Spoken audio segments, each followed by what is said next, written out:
Hey everybody, Josh here with 6-Day Cash Buyers. Get cash for your house in as little as 6 days. Give us a call. But in today's video, what I want to talk about is how you can sell your house for cash without a realtor. And I'm going to show you today with a step-by-step process on how to fill out a real estate purchase and sale agreement and the lead paint based form and the residential property disclosure form as well. So if you want to sell your house for cash, you're going to need these 3 different documents, and I'm going to show you how to walk through those so that you can sell your house for cash if you want to and get the most money for it so that you don't have to hire a lawyer or anyone to go through the documents for you. So let's start with the first thing, the real estate purchase agreement. And so you're going to want something specific to your state, and so this is probably, you're probably watching this if you're in Ohio. So if not, though, you can go to select a different one. But lawdepot.com, contracts, real estate purchase and sale agreement. Another easy way to find that is just going to Google, go Law Depot, real estate purchase agreement, and there it is. Law Depot. This is .ca because I'm in Canada, but you can do that from lawdepot.com. So you'll put where the property is located, save and continue. Who is selling the home? So you'll put your name, and also your address, and also your phone number. And then you'll go to save and continue. And then who is buying the home. So whoever is making the offer, they're gonna be the buyer. So the buyer's name will go in here, buyer's address, great, and then save and continue. So what is the street address? So you're gonna put the address here. You're also going to need to put the legal description of the property. And so the easiest way to find that is Hamilton County Auditor. And I believe the website is hamiltoncountyauditor.org. Then go to property search. So you're going to put the house number. So this is a house that we've got on the market right now. I think it's under contract. So you see the owner's name and address. That's us. That's not our address though. And then here's the property description. So you're going to want that along with the parcel ID.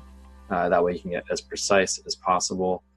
And so then you put that in here. And would you like to attach a further description of the property? If you have just the lot, block, subdivision name, plot number, and parcel ID in here, that's going to be enough. Probably don't need anything further.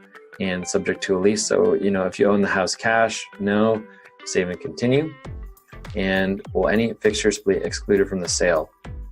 So then you just need to determine, will the fixtures be included or will there be anything that's separate? And if you just want to get total clarity on what the fixtures will be, that's just something you could Google. And then your most likely is, let's see, so property condition. If it may be affected by toxic substances or other environmental hazards, you probably want to check that. Or if it's threatened by endangered or wild species, wetlands, I doubt any of these will be applicable. I doubt that the property will be brand new and that you'll make repairs or improvements before the closing date.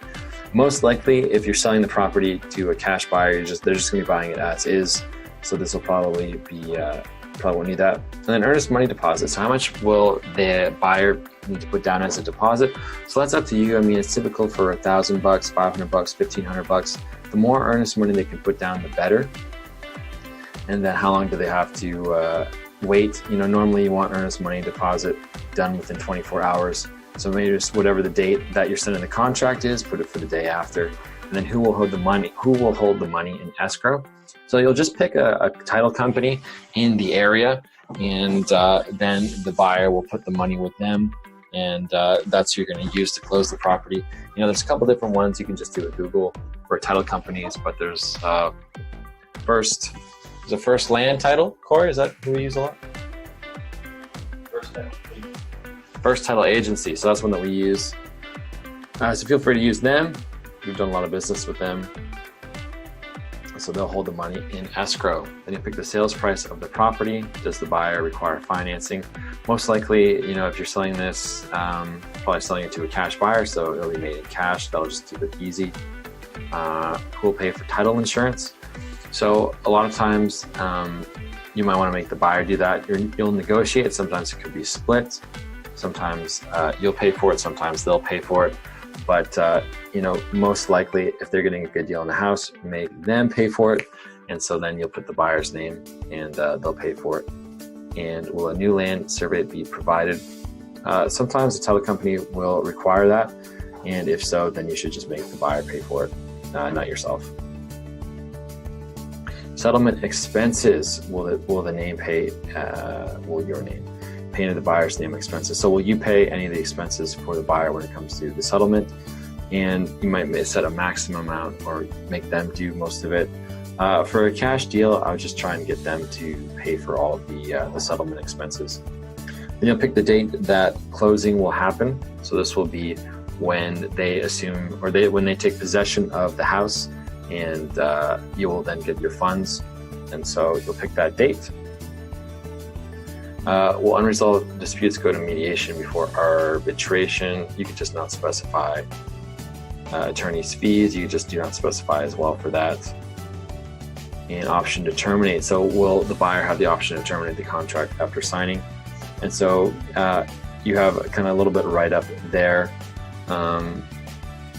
Most likely, I wouldn't be like a hard ass about this. I would just give the option to terminate if it's needed. See additional clauses, no. And there you go. And so that's going to have it all printed out for you. And you can go ahead and do a 7-day trial subscription. And so then you're going to get that document, or you can go for the 1-year pro subscription, $7.99 a month. But trial subscription will get you that doc, and you can download it, and boom, good to go. So the other thing that you'll need is the residential property disclosure form. And so pretty much this is a lot of this, you don't have to worry about, just sign these things. And then fill in property address, owner's name, how long have you occupied it for, and then the source of your water supply. So, sometimes you might not actually know the answers to these things, so you just put unknown. Then it's going to ask you, do you know of any leaks? Sewer system, if you know, fill it in. If not, unknown. And then do you know of any leaks? Yes or no. Do you know of any issues with the roof? Current leaks or material problems with the roof. So sometimes you simply don't know, so you'll just put no. Same with water intrusion. Are there any issues that you're aware of with the structural components? So if you do know of any issues, it's very important that you say yes and identify those. If there's any defects or problems with any of these things, just say yes. And then, are there any presence of hazardous materials? So a lot of times you might not know, so you'll just do unknown. And same with a lot of this stuff, you just might not know, so just unknown. And let's see. So yeah, important to do one of these documents as well, and then you'll just sign everything.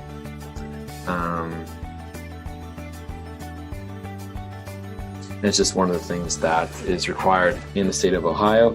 And then the last thing that you'll need also is Ohio lead paint disclosure form.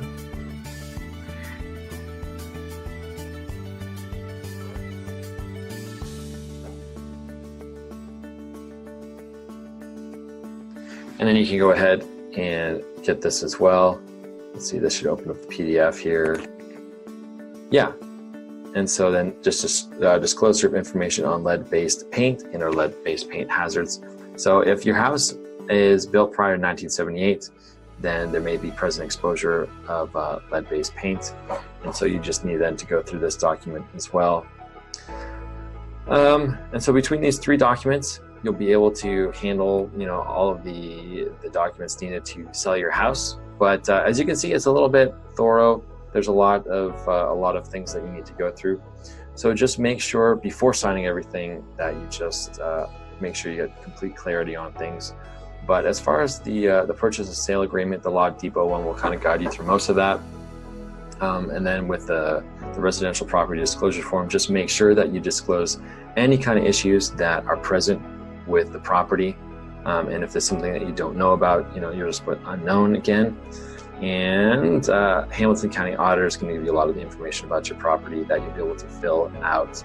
And again, if you want to just avoid this whole process and not have to worry about the documents, we will buy your house in as little as 6 days, and we can walk you through all the documents and send them over to you via email and pretty much handle most of the process for you.